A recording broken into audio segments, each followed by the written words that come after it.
2024 সালের নতুন মডেলের R15B4 Indonesian version black colour বাইকটি চলে আসছে। এটা নতুন 2024 এডিশন বুঝবেন কিভাবে। সাইডে দেখেন আপনার হোয়াইটের মধ্যে R15B4 লেখা আছে, এটা দেখলে আপনি বুঝতে পারবেন ভার্সন B4 জাস্ট অনলি কালারের কারণে নাকি 2023 সাল থেকে 2024 সালের নতুন ভার্সন হয়ে গেছে। 2023 সালের বাইকটিও আমি দেখাবো পরবর্তী ভিডিওতে। ওটা হচ্ছে 2023 সালের মডেল আর এটা হচ্ছে 2024-এর মডেল।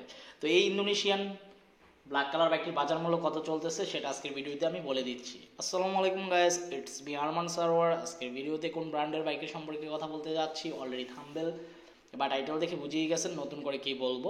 তবে এখনো পর্যন্ত যারা আরমান সারোয়ার ইউটিউব চ্যানেলটি সাবস্ক্রাইব করেন নাই তারা অবশ্যই আরমান সারোয়ার ইউটিউব চ্যানেলটি সাবস্ক্রাইব করে ফেলবেন যেন পরবর্তী আপডেট নোটিফিকেশন পেয়ে যান। বন্ধুরা, ইয়ামা R15B4 ইন্দোনেশিয়ান ব্ল্যাক কালার আমার কাছে পার্সোনালি খুবই ভালো লাগে ইন্ডিয়ান বাইকের তুলনায়। Black colour glossy shine colour দেখতে অসাধারণ।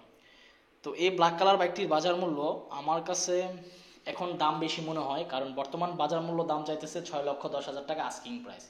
যেহেতু 6,10,000 টাকা আস্কিং প্রাইস বলতেছে, তার মানে 5-10,000 টাকা হয়তো বা কমাতে পারবেন, বাট 6 লক্ষ টাকা দিয়ে এই বাইকটি ক্রয় করা এখন আমার মনে হয় বোকামি ছাড়া আর কিছুই না। কারণ এখন ডে বাই ডে হায়ার সিসির বাইক অ্যাভেলেবেল হবে। সো ওই ক্ষেত্রে আপনি 6 লক্ষ টাকা দিয়ে এই বাইকটি না ক্রয় করে হায়ার সিসি অফিসিয়াল বাইক ক্রয় করতে পারেন।